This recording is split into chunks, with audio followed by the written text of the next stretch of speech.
ghost of Colin Childress. 30 years ago, he butchered a woman with an axe and then set himself on fire. It's dark, it's gloomy, it's filled with terror. Don't even think about going down there. So why can't people stay out of the cellar? I love to be frightened. If you love to be frightened, then this cellar is the place to be.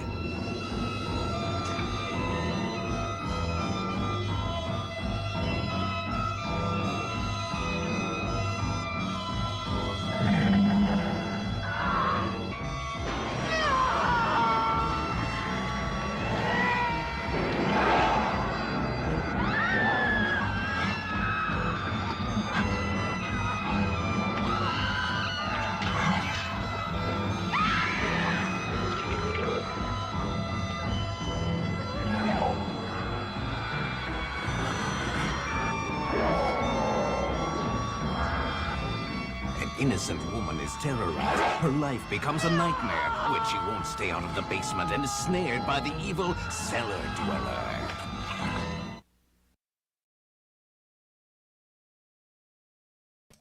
There we go. Nearly forgot to unmute myself. Hey, up, it's Steve from the Old Yorkshire Geek. I learned to speak. I thought I'd show a trailer again for a change. Anyway, Windgrace is here. It says, hello, pink skins. Because Jeffrey Combs is in this film.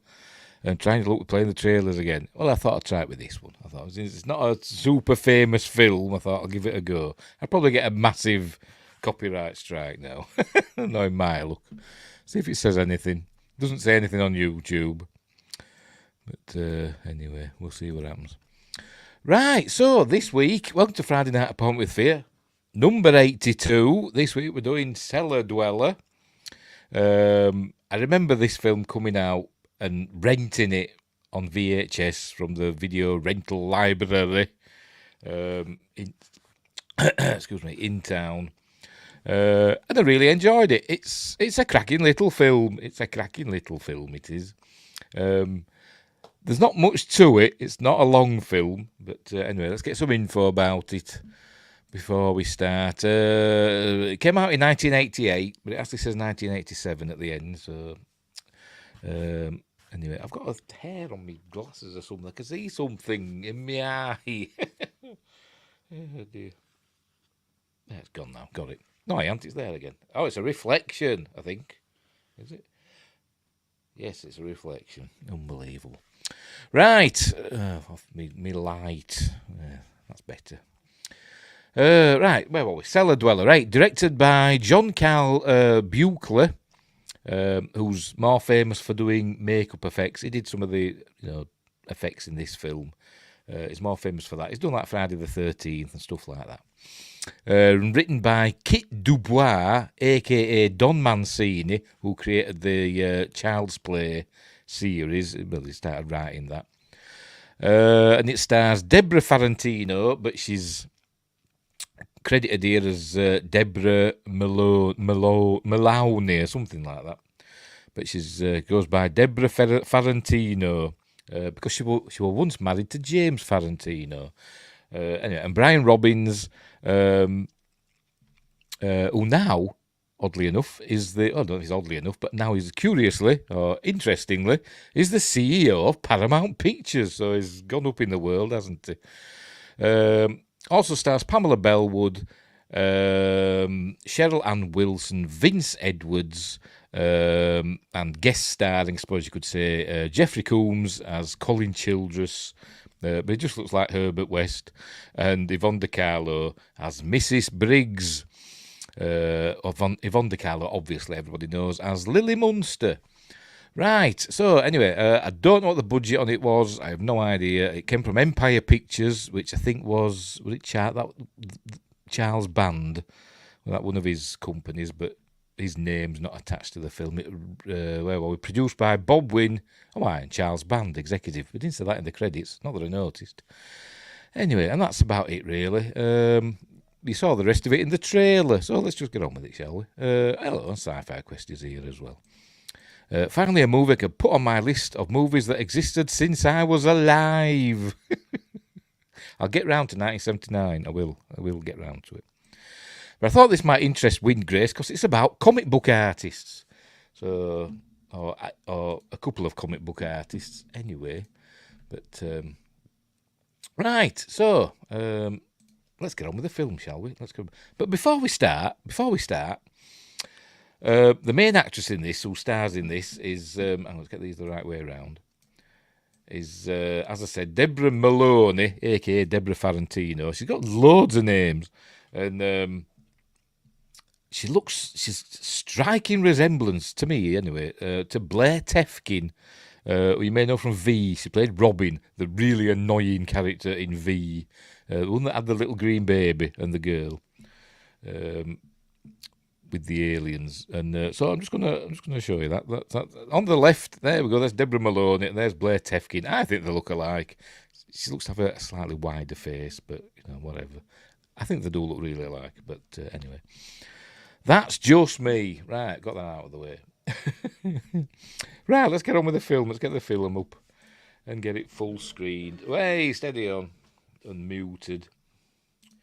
Right, it just comes on, does the film, doesn't mess about, as we'll see. Oh, I'll make myself titchy tiny.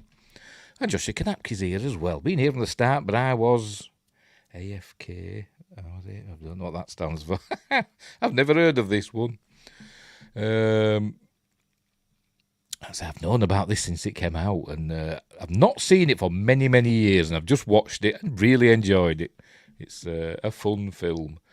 Anyway, right, so got to get rid of them. Oh, yes, but before we start, don't forget, like and subscribe, share the videos, drop a comment, hit the notification bell if you're subscribed already. We are live on YouTube, we're live on Rumble, and we're live on Twitch. Yes, we always seem to be. What else? Later on, I'll upload it to Spotify, Amazon Music Podcasts, and Google Podcasts. Quick shout out to my patrons on Patreon. They are all correct and present tonight. We've got Archmage Frey, that mysterious man from Twitch. I hope he's present, whoever he is. Sci-Fi Question, Joshua Kanapke. Thank you so much, guys. It means a huge amount to me. I hope you enjoy my stuff that I put on Patreon. Right, so that's that out of the way. Right, so now, anyway, get rid of that so you can see the subtitles that are going to come on. I will make myself titch tiny. Is it that one? Yes, it is. And we'll get the film up. Right. But exciting music, distant barking. It just comes on, bang. No opening credits, no Empire. Well, that happens in a minute, but it just comes on like that. No fading or anything. And Josh Temple's here as well with his harpoon. You'll need the harpoon. What else have we got? Away from keyboard, AFK, away from keyboard. Yes, I'm not half of the 99% of these abbreviations. I have no idea what they mean. 'Cause I'm old. Right. Yes, away from and by keyboard you mean a Casio. I've got one of them somewhere. And it still works. I've had that since the 80s as well. Anyway, yeah, we go. Feel my presence, says Archmage Frey, that mysterious man from Twitch. Right, anyway, yes, the council has assembled. Right, distant barking, barely quit it, says Sci-Fi Quest. And right, anyway, so off we go. Right, exciting music, distant barking. There we go. So off we jolly well go. 30 years ago, it says, if that right gets out of the way. There we go. 30 years ago, from 1988, I presume. Oh, it can be from now. It's up to you. Right, we begin. We see somebody drawing with a fountain pen. I wish I could draw with a pen. I can't. I'm bloody hopeless at drawing with a pen. Bloody hopeless at drawing with a pencil, but terrible with a pen. And we see, there we go, it's Jeffrey Combs as Herbert West. I mean, Colin Childress, but he's just dressed exactly the same as Herbert West from Reanimator. And we see a Reanimator poster later on in the film. But anyway, there he is, drawing away, because he's a comic book artist, as I said, called Colin Childress. And there he is. He's drawing horror comics called Cellar, which we'll learn in a minute. There he is, drawing away. All right, who did the drawings in this, by the way? I've seen it somewhere. Where are we? The comic art by Jeffrey Combs' character was made by Frank Brunner. I have no idea who that is, but I'm sure Wyngrace knows. Yes, that's it. There's not much trivia about this film. Not much trivia. Anyway, what's going on here? I only draw with a gel ink pen, but I can't do it well. I'm useless with a pen. My broadband is messed up for some reason, says Sanford Quest. May have to reset my router or restart my PC. Could be sunspots, you never know. Anyway, right, so there you go. He's drawing a girl running away from something, some hideous beast. There he is, drawing away. I don't think he has any lines in this apart from, ah! I don't think he does. Then we see something is approaching his cabin in the woods.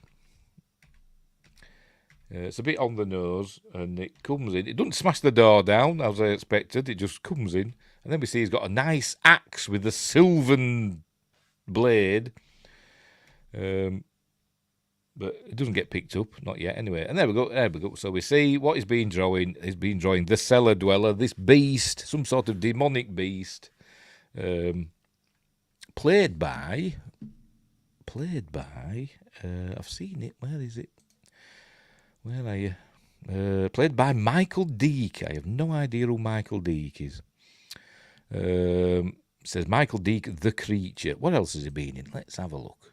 I'm just curious, by the way. He's done other ones. He's been in Ginger Dead Man. Films which I still haven't seen. The Island. He's a special makeup effects artist. So that's what he's known for. Yes, not for his acting or all that stuff. So he's usually in costumes like Ginger Dead Man, Halloween 2, the Rob Zombie one. Werewolf Women of the SS has been in that. And loads of other stuff. Right. The Guyver, Cellar Dweller, Evil Spawn. Oh, no, I'm thinking of Deadly Spawn. I know that one. Anyway. Sean Spotch and Shoal of Flash. Sean Connery.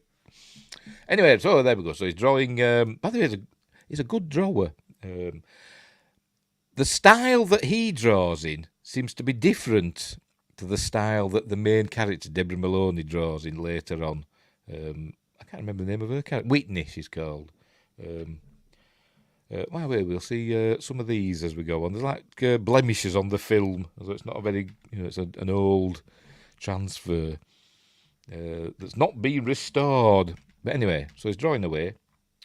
And as he's drawing, he references this book, which looks like something like the Necronomicon or something like that, with a big pentagram on, and a Stargate address or something like that on the front. So he's looking in that for quotes, because he says he wants a speech bubble for the beast. So he decides, looks in there, woe unto you that gives the beast form. By the way, I better not read these out, had I, on when I'm doing sketch time on Sunday. Don't want Ruby Sunday coming to life in my room, do I? Or do I? Anyway, so he does that. He finishes off the drawing, and then he hears a noise, and he looks round and sees the beast killing the girl that he's just drawn. What he has drawn has become manifest. So he turns round and he sees that. I've got to be careful here, because there's some boobage. There's quite a bit of boobage on display in this film. Well, not quite a bit, but a little bit. So I've got to be careful. So he runs out. There you go. He doesn't try and save the girl. He just runs out. We see the girl scream. Runs out, locks the door behind him. Thinks, what the... meanwhile, the girl's going to get got by the beast, because that's what he drew. And here we see this axe here, look. It's off its hook there. I noticed that when I watched it earlier on. But then when we see it again in a minute, in the next shot, there we go. It actually fell, didn't it? We see in the next shot. There you go. It's back on. Like magic. Maybe it is magic. So he picks up the axe. Back he goes. He's going to deal with the beast. or not. There he sees the dead girl. Turns out she's a real girl. And it tells us who she is later on. He encounters the beast again, and it gives him a clout, as we'll see in a minute. By the way, it appears and disappears at will, does the beast. The cellar dweller, there we go. It gives him a clout, and he knocks his axe out of his hand and sends things, there we go, sends all his flammable chemicals, not oils, spirits and stuff like that. They use it for his paintings, I presume, or cleaning materials. Sends all that spilling, and so he decides to try and ward it off with his Zippo lighter. There's the beast. Maybe he just knows he has the idea to burn the creature's drawing to make it go away. So he does that, and it works. It works. There we go. It bursts into flame. There we go. It's rasping and choking. Triumphant music. But all this other stuff starts burning as well, including the drawing of his cabin. So basically, his cabin starts setting on fire. And there we go. There. That's his only lines. As he screams, as he's immolated in the fire. And then we get the titles. Empire Pictures presents. There we go. So we see some examples of the art, of Colin Childress's art. There we go. We'll fire through. Pamela Bellwood, you may remember. She was in Dynasty, or as Americans call it, Dynasty. She's been in lots of stuff. I know her from Hangar 18, which we're going to do one day on Magnificent Mondays, because I love that film. Pretty solid intro. It's a good film. It's not a long film either, so we might be out of here pretty quickly.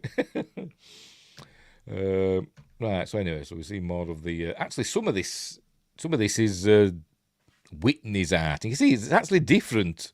It's not as good, I don't think, as the Colin Childress art. So did they get different artists to do them? I don't know.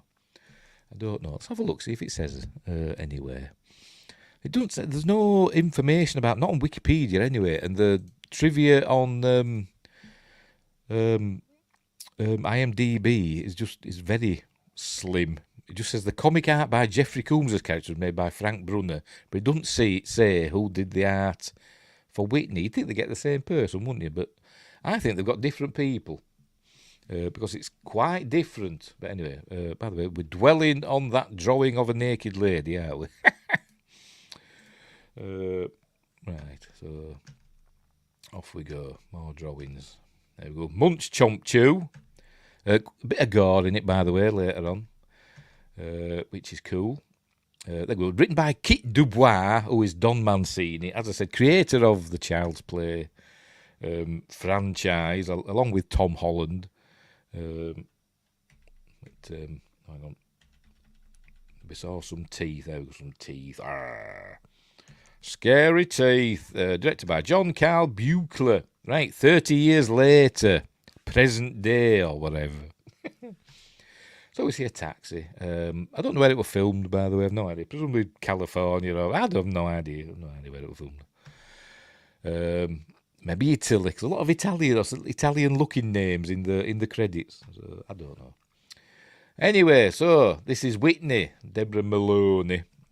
She's arrived in a taxi. The taxi driver's whittering on, and the meter's still going as he's talking away. And he's telling her, this place has a bad reputation and all that. And she keeps looking at the meter. There you go, it's still going up. Is it on a time then? Round here, taxis round here, they're on distance travelled. The meter goes round. Not if you just sat. I suppose the extras might go round for time, but I don't know. I don't get taxis very often. Anyway, so she ends up turning the meter off herself and pays him. And then as she gets out, he says, even though he'd been doing all the talking, he says, the girls will chew your ear off. Anyway, off he goes. Right, so Yeah, I don't know why she's got a newspaper clipping in her hand. I've no idea, but she has. According to IMDb, it was filmed in Italy. Oh, well, right. See, I said Italian names in it. I didn't check that bit. I just looked in the trivia bit part. I haven't looked in any of the other bits. Where are we? Crazy credits. Yeah, it says that right in. Never mind. Anyway, right, where were we? Same sets as Goblin 2. I don't know because I've not seen that.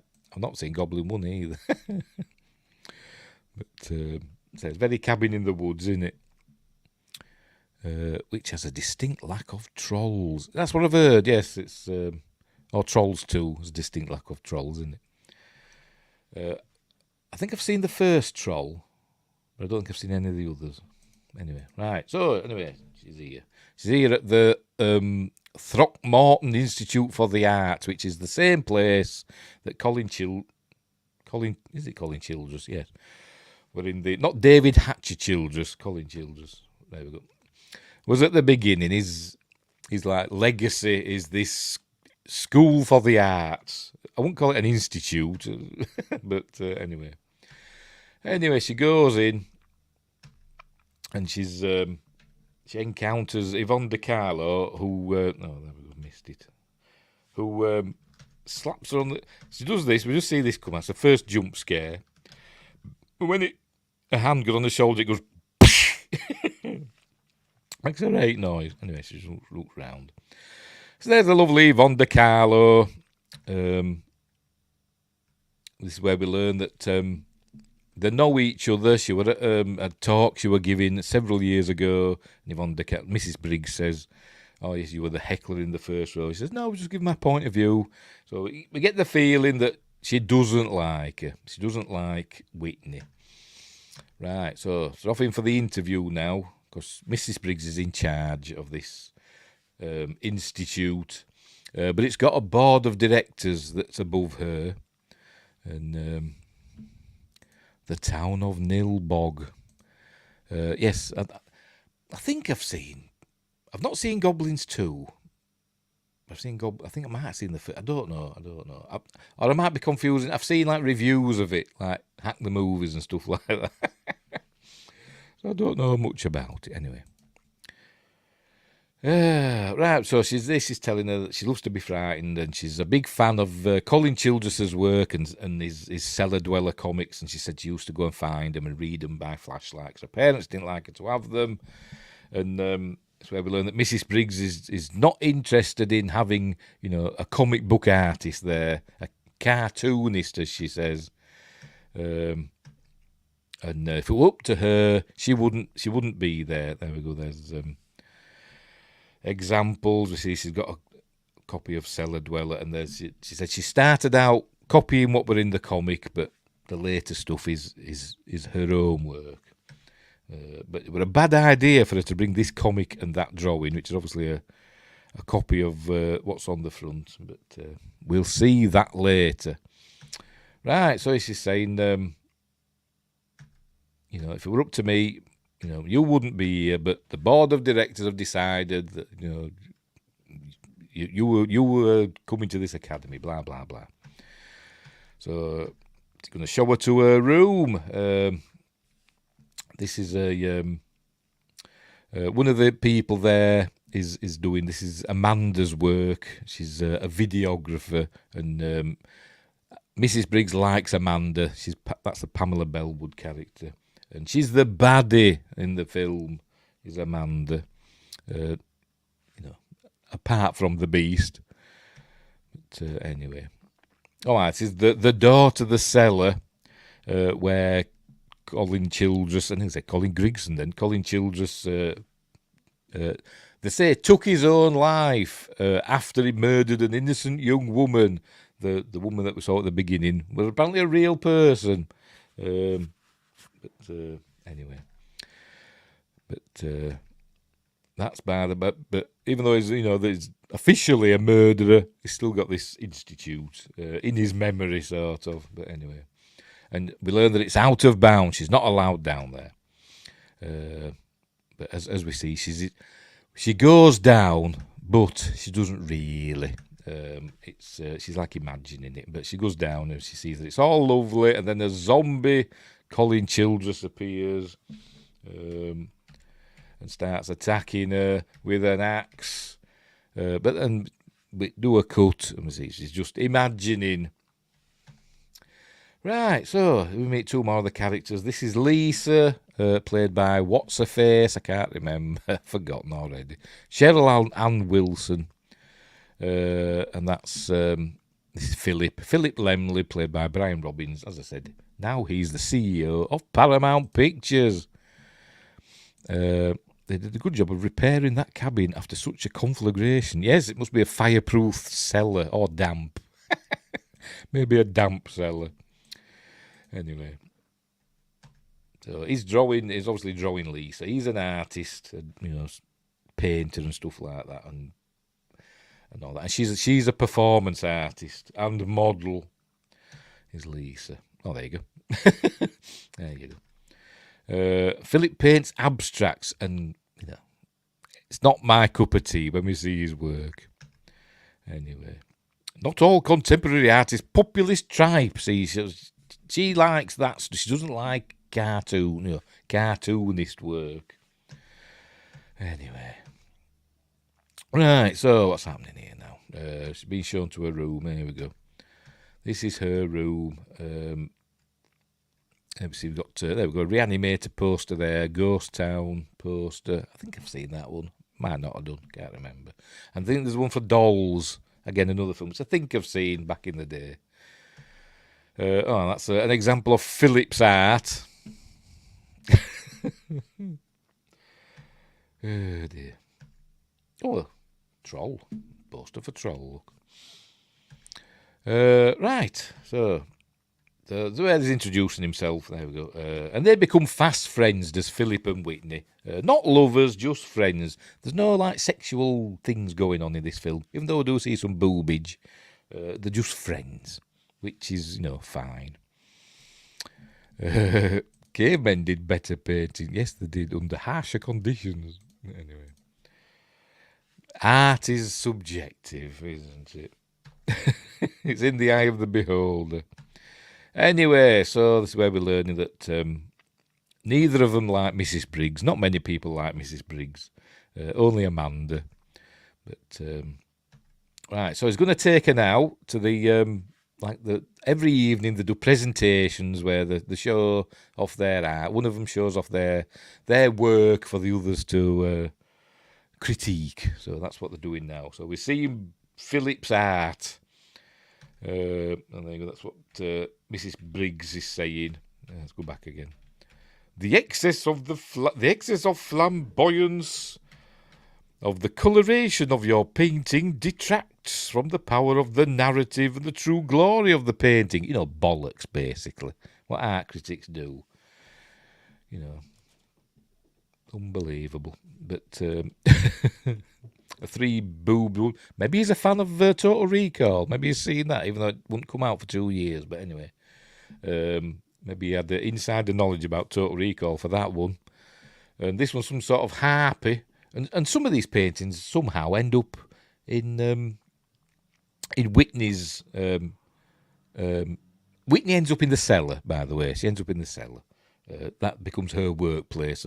But some of Philip's art ends up in there for some reason. Lisa likes Philip's work, and so does Whitney. But then this man jumps in with a gun and takes Lisa hostage, and he wants the paintings, or the broad gets it.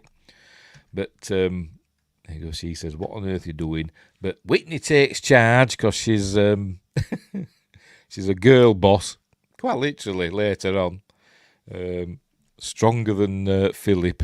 But anyway, looks like the outside wall of a kindergarten class. Yes, pretty much. Art critics are the fanciest con men. Yeah. I think sometimes art is like, it's what they call it, a money laundering scam sometimes, isn't it? I think it is, but anyway. Right, so anyway, she takes charge and says, "No, he's bluffing." And, no, good old. I've been through the subtitles with a fine tooth. I've proofread the subtitles and missed something, didn't I? Unbelievable. Never mind. She realises he's got a gun. She says, "You've got a 357 Magnum." By the way, he fired a shot at one of the statues to show that it's a real gun. And she noticed he's obviously a gun expert. Sci-fi Quest, if he's there, maybe his computer's crashed, I don't know. She knows it's a 357 Magnum. He's fired a shot, and she says there's no more shells in the chamber, or in the whatever they call it, the thingamabob. So, it's empty is the gun. And that impresses him. And he says, "Oh, thanks for that. You're very observant." And he says, "Thank you." So we're just acting out a scene for his book, because he's an author. He's going to be the next Raymond Chandler. That's Norman. Anyway. So that was Norman Michalski. And they learn that he sometimes acts out his scenes to work it out what's going to happen next. So, and Lisa, joins in with him. This is where we meet Amanda. Amanda's here with her video camera, Pamela Bellwood, and we learn that they've got history of Whitney and Amanda at a previous place, I don't know, university or high school or whatever, I don't know. But she was supposed to get something, a scholarship or something like that, I don't know. But Amanda put the mockers on it somehow. So they are enemies and they hate each other. Right. Money laundering. Ask Hunter Biden. I know nothing about Hunter Biden apart from a laptop. That's all I know about him. And something to do with the Ukraine. I, for one, have no confidence in those men, art critics. And Sci-Fi Quest is back. Hopefully your computer's behaving itself. We just had a gun, a 357 Magnum, apparently, and I mentioned you. Because you know all about guns. But we're past that bit now. Yes, Sci-Fi Quest, go back a bit. We need your help. Look, I'll go back. It's just this bit, isn't it?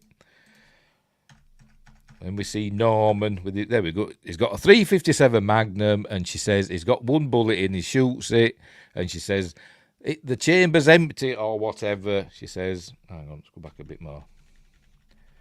There we go. Hang on. Give the lady a cigar. So what? The cylinder holds 6 bullets. You just fired one. The rest of the cells are empty. 'Cause maybe you can see from the front. I'm sure Sci-Fi Quest knows all about this. So anyway, so there we go. So that was Norman. And there's going to be he's a writer with his old typewriter in his room that we'll see later on. Right, Amanda's here. So we learn that they're enemies, they hate each other, and Amanda is going to try and get.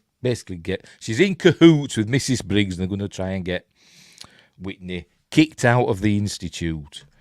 So right. See, look, they hate each other. Says, "What the hell's she doing here?" She says, "Oh, the board of directors, approved her admission or whatever."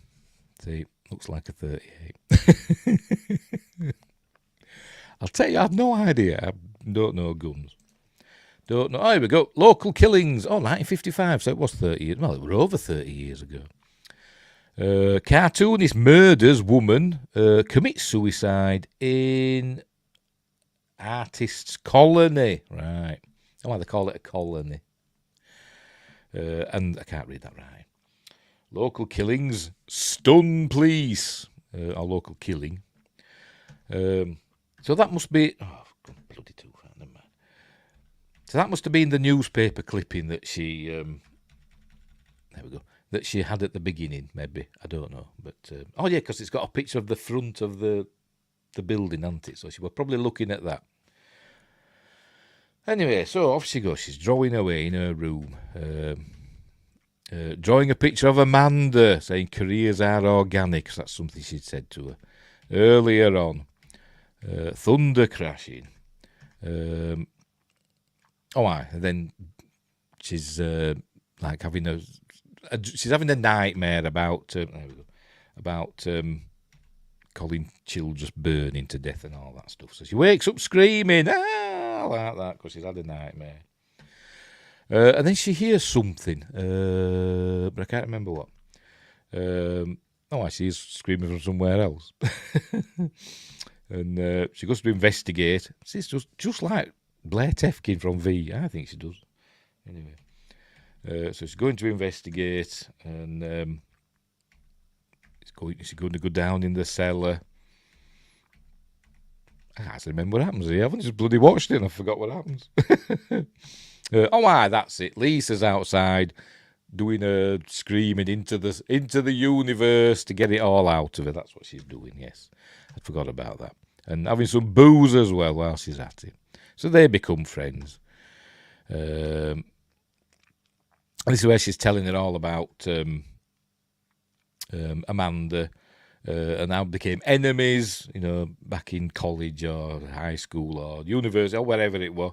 And she looks really familiar. I've seen her in another film. What have I seen her in? Cheryl Ann Wilson.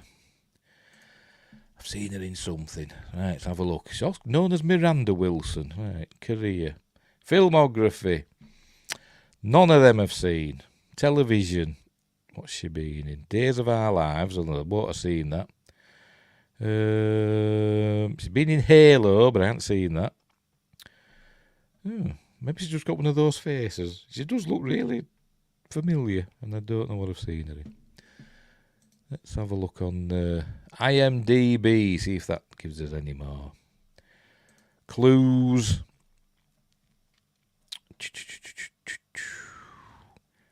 Right, here we go. There's My Lives, FBI, Mirrors. None of them are standing out to me. Do you know what she might look like, or she might be reminding me of? Because I'm not seeing anything I know in this list. She looks a bit like, I think. No, I didn't. I was going to say Tasha Yar's sister in that episode of TNG, but I don't think it is. That's not who I'm thinking of. I don't know. I don't know what I've seen her in. Maybe nothing. Maybe she's just got a familiar face. Right, where were we? Off we go. She looks a little like Linda Hamilton. Yes, she does. She looks like Linda. Maybe that's what I'm thinking of. It could be that. But that might just be the hair. Not just the hair. That's just the face in general. Could be that I'm thinking of. I thought she looked a little bit like Tasha's sister as well. All right, good. At least you all agree with me. Mixed with Monica from Friends. A little bit of Courtney Cox in there, yes. Anyway, right. We see her boobs later. I'm going to have to be quick out with the skip. This is where we're learning that Amanda is, good at basically tricking people and bending people to her will. So, anyways, that's what she did. Right, so... she tells her about the ghost of Colin Childress, that hear him in the cellar. It's just scaring her. Right. I think this is where she decides. She goes down to the cellar. This is where she decides she wants to move down there. So she goes down to have a look. Does she get the light on? Or does something? So it's all dark. Yes, there's Philip. She gets the light on. Philip scares her. But, she wants to work down there. It's where Colin Childress works. It doesn't look very burnt, does it? Maybe it was like magical fire that, because it was to do with the comic books and stuff like that. Maybe it didn't really burn. Maybe just the people burnt. I don't know. This film doesn't make a lot of sense, to be completely honest. Anyway, that's where she's looking at his stuff. I think she finds that book, in a bit. Yeah, it is, yes, she's found that book. Curses, it's called, of the Ancient Dead, not the Necronomicon. All the pages are stuck together. One of them sort of books, is it? Anyway, but it's blood. Anyway. Then she starts reading out some of the curses that are in it. But Philip's got the heebie-jeebies. So she decides that she wants to work in the basement, in the place where her hero worked. But Mrs. Briggs will have nothing of it. But she talks around. She says, well, you know, I could go and stay in the basement and you could give a proper artist my room. So that kind of brings Mrs. Briggs round. So you got the room she's using will be empty. Put a proper artist in there. So she agrees. So she's going to go and not much testosterone here. No, not really. Not in this film. Mrs. Briggs agrees to let her stay in the basement and do her work. And I presume she's going to sleep in the basement as well. Maybe there must be a bed there or whatever. But she's going to concoct a plan with Amanda. She gives Amanda Whitney's portfolio with the art that she was showing her earlier on, in where she'd copied from the comics and all that, because she's going to do naughty things. Right, so now upbeat music, we get a cleaning montage and all that stuff. Yeah, it basically looks like me cleaning my house. Lots of cobwebs and dust, pretty much. So she was cleaning away. Is that no? I don't think there is any glass in that. I don't think it's a mirror. It's just a frame, isn't it? Right. So here we learn that see that Philip can actually paint because he's actually restored this mural. I know it's a mural. My mother always got a mural. He's restored this and done a good job, so he can actually paint. Maybe it's like me, you know. I can't draw from my imagination. I'm useless. But anyway, so she's impressed with that. She's reading more curses from the book. It will tear your throat, then open, then drink your blood, and feast on your still warm brains. Yummy. Anyway, yes, that's sick. So she's going to start drawing. Here we go. So she starts drawing. Philip buggers off to do his stuff, and she starts drawing away. There you go. Look. Starts with the eyes. See, you should start with the eyes. That's my problem. But there we go. We see Amanda's watching and filming her from that little window. Make sure we're still going. Yeah, we are. So there we see she's there we go. She's filming her. She's going to use that later. And then we see she keeps rubbing the pentagram. It looks different, actually, I think, does it? Maybe it was a different angle. We saw it earlier on. It just looked different. But there's the Stargate address.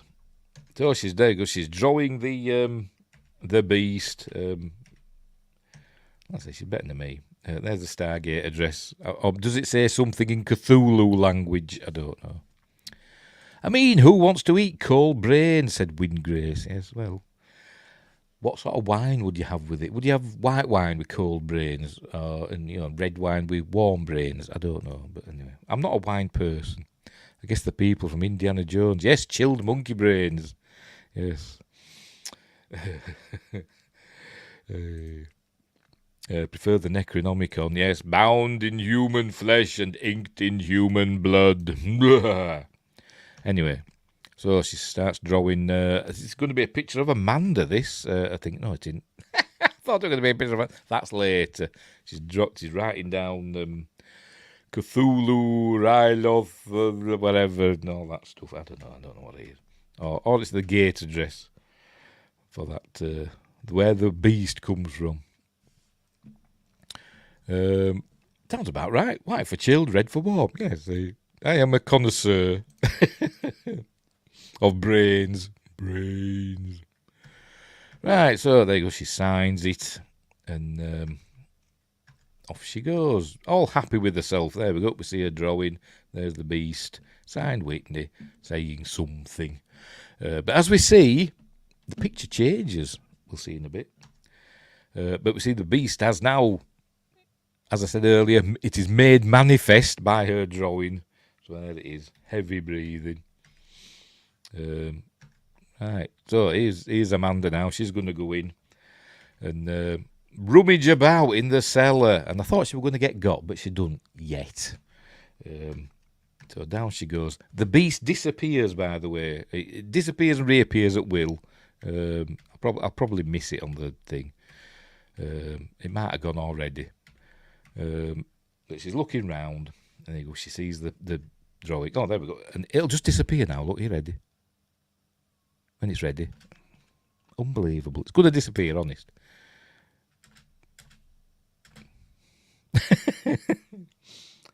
Dear. See, bloody thing. There you go. Told it disappeared. I don't know why, and I don't know how. It just does. And it can make things appear and disappear as well. Much like that woman, I suppose, that Jeffrey Combs was supposed to have murdered. I don't know. Anyway. The beast clearly feels a little bit of kinship with Amanda. No. No, as you'll see in a bit. Anyway, there you go. So she's rummaging about. She gets one of the comics that of Whitney's, one of Whitney's comics, and remember she's got the portfolio apparently up in her room that Mrs. Briggs has given her. But Whitney, catches her. She says, "Oh, sorry, I'm just seeing what you're doing down here." She says, "Well, you're not supposed to be seeing his work unless you're invited. You're up to something." They're having a row. And Norman's earwigging from the top of the stairs. So there, and she says, "If you come down here again, I'll hang you up by your Buster Browns," and all that. She doesn't say that, but, she's talking about what happened before. Where does it tell us here? Tell what I mean. They've got a certain fellowship that's supposed to be hers, but obviously Amanda bribed somebody. Anyway, so right. So she's getting ready to do some. This is where she's going to draw Amanda now, because she's angry and she likes to channel her anger into her work. So she's going to start drawing. But I think they were a bit earlier on where the drawing changed. That changed. Let me go back and see if I can find it. When Amanda were looking at it.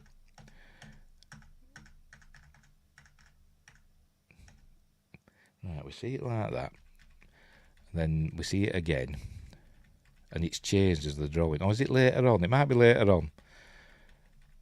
Oh, it's changed. Look, it's holding a big box cutter or something. But it doesn't seem to, bother her. This happens a lot in this film. These pictures change, or pictures just appear out of nowhere, and it doesn't seem to bother anybody. They just go, "Oh, that's odd." But anyway, right. So we get back to where we were. Right, she's going to draw Amanda now. Basically, she's going to draw a comic strip. Is Whitney. Basically, of the Beast getting Amanda. So you can imagine what's going to happen next. Meanwhile, Amanda's up in her room. And she's going to fake Amanda. Not Amanda. She's going to fake Whitney copying art. So, but I don't know how, because she's already owned up that she used to copy the pictures. But anyway, but she's going to use video evidence and splice it all together. So she's filming. She's filming her hand drawing, and she's going to make out that this is Whitney, copying Colin Childress's work. And she got the footage of her drawing earlier on, so she's going to do that. Meanwhile, Whitney's drawing Amanda being got by the Beast. This is Amanda recording herself saying, "Whitney," whatever her name is. I can't remember her last name. Hang on. Whitney Taylor. Whitney Taylor is a plagiarist. She copies other artists' work. So, because she's a horrible person. He looks like Archer from Small Soldiers. Does a bit, doesn't he? He does a bit. Of the Gorgonites. It's another film I've only seen once. Small Soldiers. My son's got it on DVD. There you go. She's videoing herself saying she stole another artist's work, but Whitney's drawing this, not the best artist, is she? But who am I to say? But there you go. She's drawing that, and the Beast appears behind Amanda. So there you go. It's going to get her now. Amanda screams. Nobody hears it. Maybe they think they're all acting out. I don't know. But yes, the leader of the Gorgonites. Speaking of small soldiers, I said that because Wingrace said it. Speaking of small soldiers, anyone else see the proof of concept teaser for more earlier this year? No, I haven't seen that. They're going to do some more small soldiers, a reboot or a continuation or whatever. I can't really remember what happens in it, to be honest. It's been that long since I've seen it. Did they get special microchips in them or something, these toys? I can't remember. Anyway, whatever. Right, so back to the film. She's drawing away, drawing Amanda being got by the beast, and it's happening as she's drawing it. We've seen it before, haven't we, in other stuff? Yes, and she draws. Whitney draws a banana skin, and then as she turns around, it actually appears magically. There we go. She draws that, and then it goes, in a comical fashion with a sound effect. A banana skin appears, and she slips on the banana skin. I think we hear the beast chuckling. She draws the doorknob's disappeared, so that happens in a cartoon way. Whoop, like that. They go, somebody help me. So she says that. Oh, will somebody help me? And then the beast gets her. And there we go. She just draws the beast eating her, the cellar dweller. We'll just call the cellar dweller. She draws the cellar dweller eating Amanda. And then we cut to the beast, I think, eating Amanda. Have we gone past it? We might have gone past it. Hang on, let's go back a bit. Because it does show it. It does show it. I'm sure it does. There we go. As he's eating. Oh, for God's sake.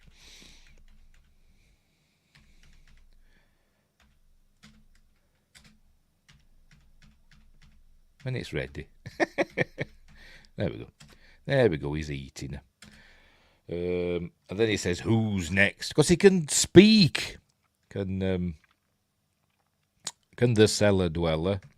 So she's all pleased with herself and she falls asleep on her table. I've got an artist table here. It's what my other monitor's on. Don't use it for drawing on. Then she's having another nightmare now, I think. We see the cellar dweller approaching the cabin in the woods. Then we see blood on the walls, and she's going to wake up. Then we've seen drawing of Amanda and all that stuff, and she's going to wake up screaming again or whatever. But she's seeing all her friends as well getting eaten by the cellar dweller. So she's dreaming that. Oh no, she doesn't wake up screaming. Philip wakes her up, and so she's been there all night. So there we go. But anyway, Amanda's disappeared now because he cleans up after himself as well as the cellar dweller. No blood or anything, but the doorknob's still missing. This Mrs. Briggs looking for Amanda. They don't know where she is. Anyway, they're at breakfast and Norman's telling about he used to be a private investigator, now he's a writer. One of his tales of private investigating. She's eating a banana. Maybe Whitney drew it for her, I don't know. Anyway, a possible video game, Small Soldiers War for the Necron. All right, cool. Oh, they got microchips that were repurposed from the... Yes, I remember that now, yes. Right, anyway. So she comes in, where's Amanda? They don't care, But she says, if I see Amanda, I'll kill her or something like that. Norman's getting suspicious because he heard them rowing. He heard Amanda and Whitney arguing earlier on, so now he's suspicious of Whitney, that she's done something to Amanda, which she kind of has, but she doesn't know she has. So here he's been writing his, Sam Spade looked deep into her hazel eyes, or whatever, writing all that crap. Right, so what's happening now? Oh, right, Lisa's doing a presentation with interpretive dance. Here we are. It's crap. Norman's not interested. He buggers off. There you because he's going to go into the cellar to have a look around while Lisa's keeping the others occupied. You know, not deliberately, you know, but while they're occupied with Lisa, there she goes. She keeps saying, "Death, death is sad," and we see that she's popping balloons for various people. I can't remember who the first one was. Does it say?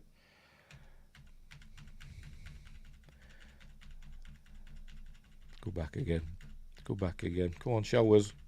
Show us who's the first balloon. I can't read it. Amanda's first. Amanda, Norman, Mrs. Briggs, and Lisa. No Whitney or Philip. Maybe she likes them. Maybe she didn't like the others. Right, so he's going to look round there. She's going through all this, going, "Oh, death." Giving it all that, you know. Like these interpretive dance people do. There you go. Death is sad. So anyway, he's nosing about the cellar. And that's the end of her presentation. All right, then he finds the drawing, and I think we see that it's still, there you go, it's the one where it's got the box cutter in its hand. But then I think it does change again back to the original one. Anyway, but is he putting gloves on and stuff, but he's smoking a cigar, so she'll know he's been there because she'll smell cigar smoke. But he takes the bloody artwork anyway. But anyway,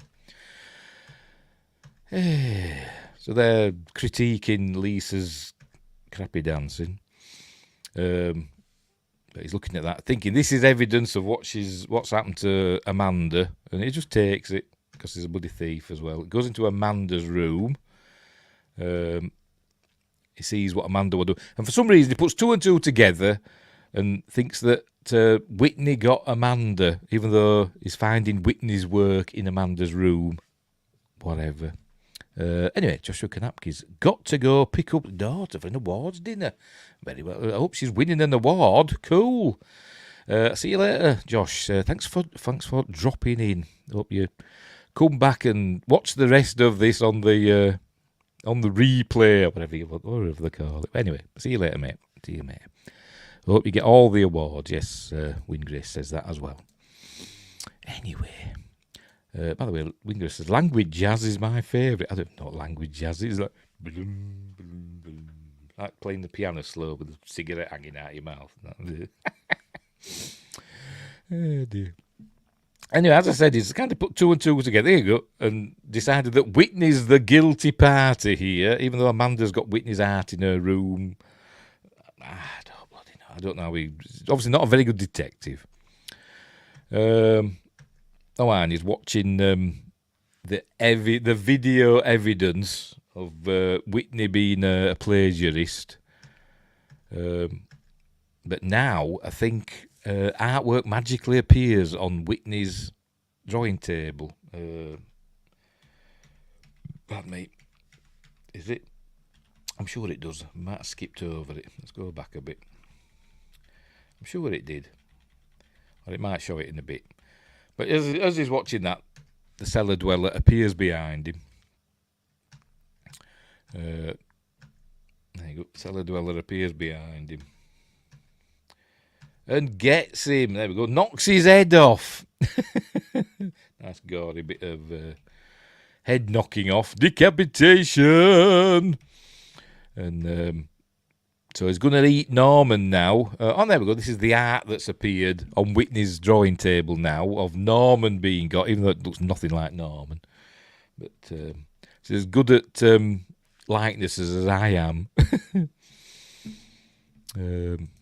Where's the cellar? What's he on about? Have you been watching? Anyway. Where are we? Anyway, so it's gonna. We'll be seeing what's. This is a piece. So she hasn't drawn this as Whitney. This is the cellar dwellers made this appear. Smap. And so, stop me if you can, he says, as he's eating what's left of Norman. Anyway, after the presentation of Lisa, they go back down to her cellar, and she sees that. Where are we? Go back again. She sees that her original artwork's gone, but she doesn't say anything about this new art that's appeared. She just notices, she says, Amanda's taken her stuff. There you go, damn her. Amanda's taken her artwork. But she doesn't say about this artwork that's just appeared. Anyway, meanwhile, the cellar dweller's busy eating. By the way, when he knocked the fella's head off, Norman's head off, it went flying across the room and did a big blood splatter on the door. That's disappeared now. That has disappeared. As I said, he cleaned there. There were a big blood splatter on this door, but it's gone now. Because the cellar dweller's tidy and cleans up after himself, unlike me. Anyway, so they come bursting in. The cellar dweller's vanished. So she's Whitney's now accusing Mrs. Briggs of working with Amanda because she noticed that Amanda had some of her work. So how did she get my portfolio? But they don't know. They don't know what's happened to her. Basically, she's just disappeared. Anyway, so they're gonna go for a walk now, and we can see that she's here now. She can't. She started a drawing and she rumpled it up and threw it in the bin.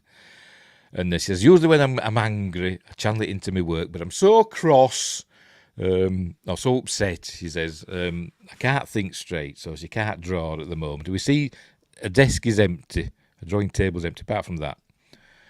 Which is that? That's the one of Amanda being got, I think, isn't it? That one. I don't know where the other one is of Norman being got. That's disappeared, hasn't it? But anyway.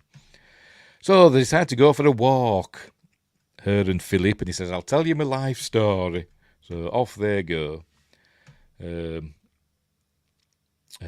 Lisa's doing her exercises. Mrs. Briggs asks her where Amanda is, and I think Norman's disappeared as well.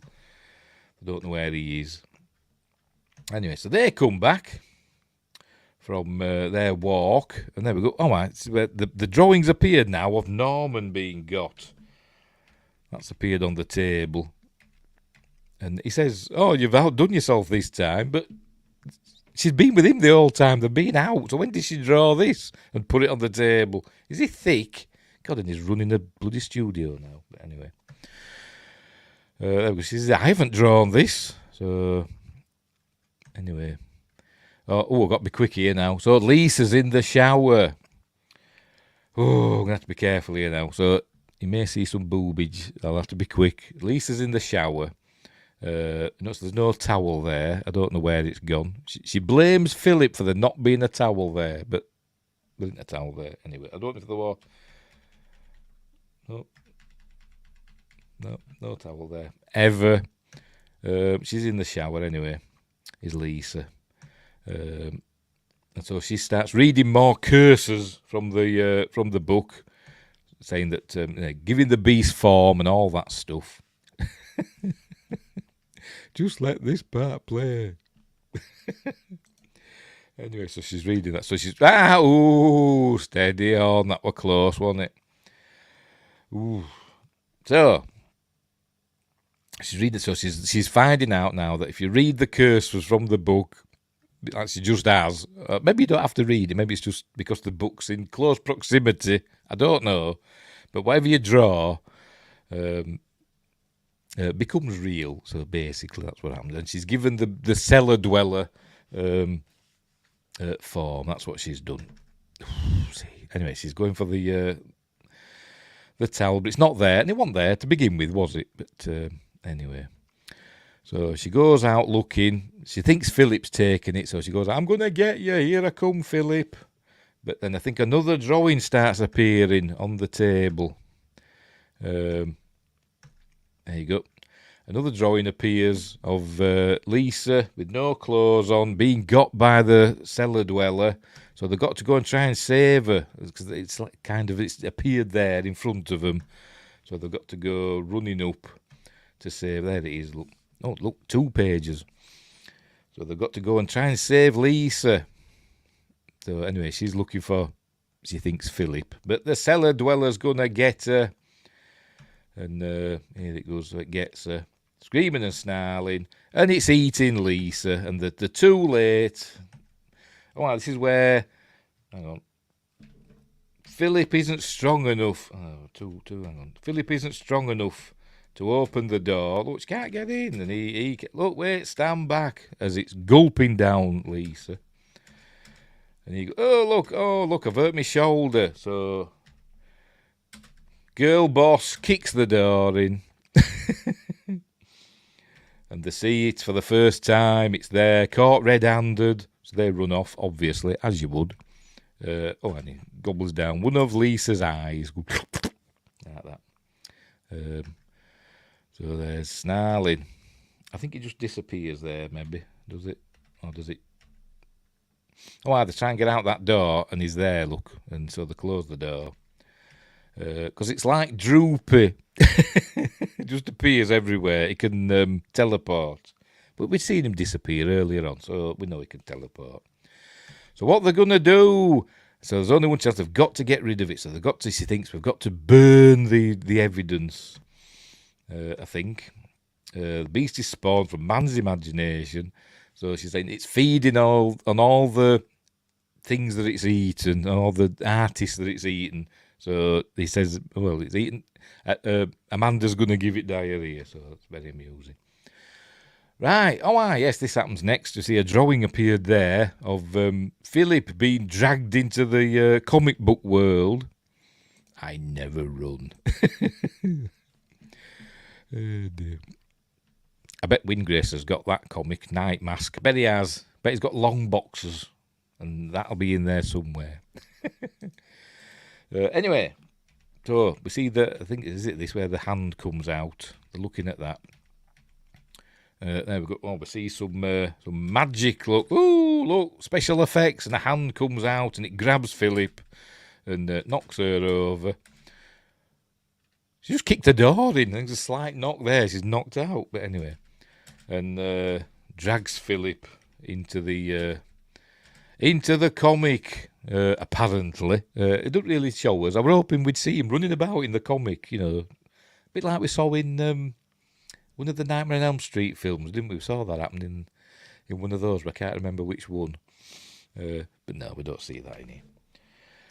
Anyway, so she gets up, and Philip's not there, so she's obviously, he must be in the comic. Oh, no. Not thinking, I might have run upstairs. I'd be thinking that. You bloody coward, you've run off. I never run, it's unpleasant, it's terrible. Exercise. I'm going to start exercising more than me. I am going to start going for walks. The doctor keeps telling me to go for walks, but I never get round to it because I'm busy doing this stuff. But I'm going to have to force myself. Right. So she's wondering what to do. She goes and talks to Mrs. Briggs. Who's the only one left now, isn't she? Yeah, she is, only Mrs. Briggs left. And she's telling them what's happened. It's some sort of monster. And but then she sees another comic book as Mrs. Briggs goes to get a first aid kit because she's got a cut on her head as Whitney. Oh, for God's sake. She sees, hang on, let's go back a bit. There you go. She sees this comic strip here that's appeared. And it's Mrs. Briggs turning into the cellar dweller. There we go. Looking very nice. So, then we get special effects of Yvonne de Carlo turning into the cellar dweller. There we go.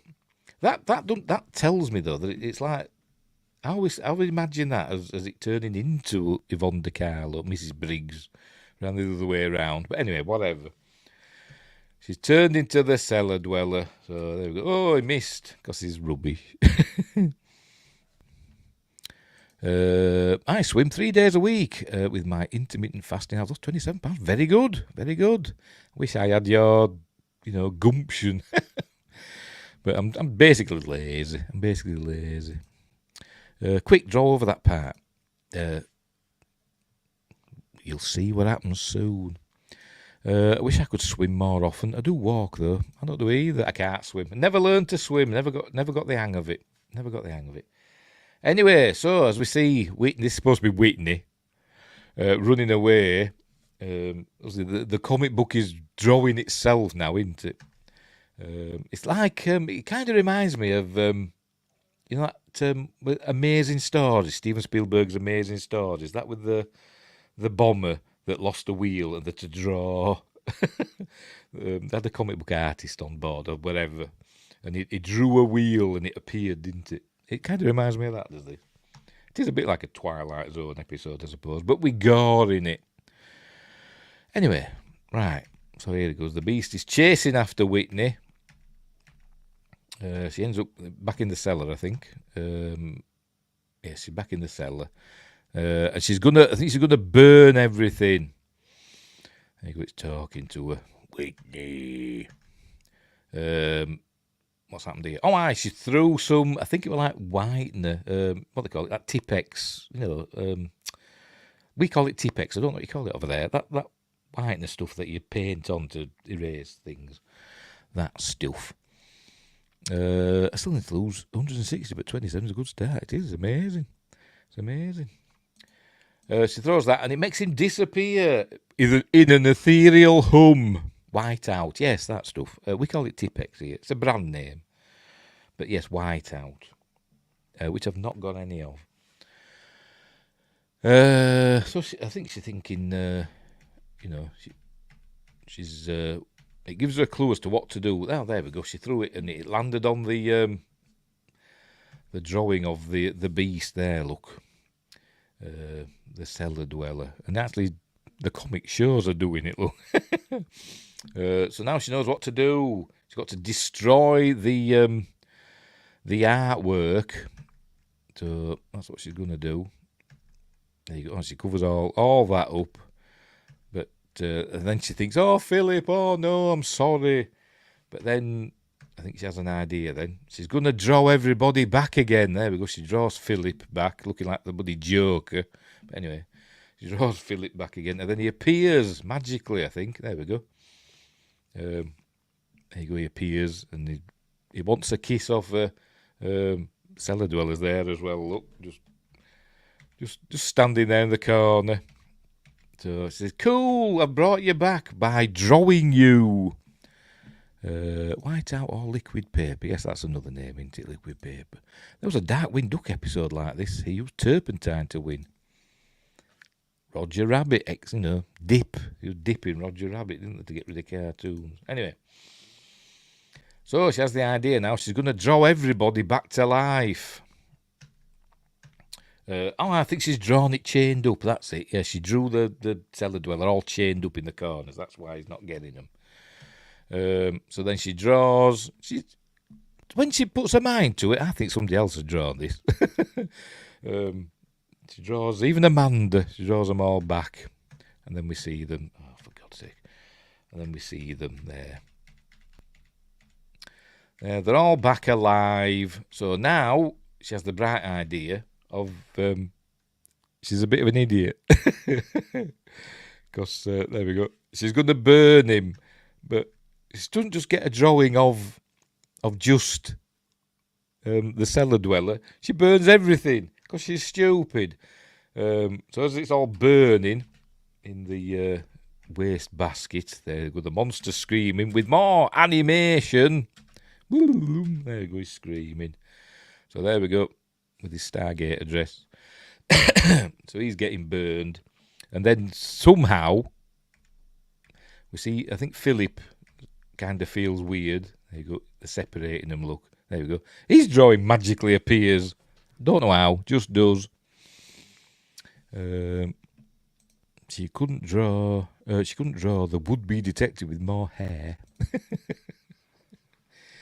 Yeah. But no, anyway, the drawing of Behave. See, she started. The drawing of Philip, that starts burning. So we see Philip going, oh no, look, I'm going to burn now. Ah! Screaming with a 80s animation, but he deserves to burn for that bloody thing behind him, his artwork. Sorry. So she's like, oh no, but then all the others are burning as well, as we'll see. There we go. Lisa's burning, whimpering and burning. And so's Norman. He's burning, and Amanda's burning again, and Mrs. Briggs is burning, going, no, no. So she's brought them all back to life, and now they're all dead again. And there's Philip screaming, and the monster disappears. So she's like, oh no. Oh, but Philip's still burning, bloody hell, man. Then he disappears. And then I think we hear the cellar dweller chuckling. Says, what have I done? And there you go. The monster reappears as wherever there is imagination, I will dwell, etc. There you go. With frightening music, and she screams like we saw in the trailer. Behave. There you go. Monster roars. She goes, no, and then the film ends. There you go. A good cast is worth repeating. I'm sure I've seen that in an old film. You know, like an old Universal Horrors or something like that. I've seen that somewhere else before, but I don't know where. So there we go. Anyway, so that's it. That's it. The end, and there's nothing happens at the end either. So I checked. So there we go. So that's Cellar Dweller.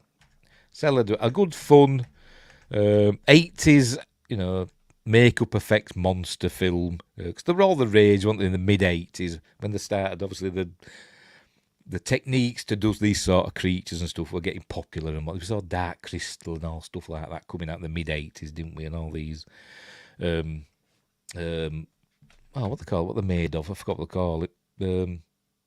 Like foam and stuff like that. They could make all these cool monsters and stuff. They were all popular.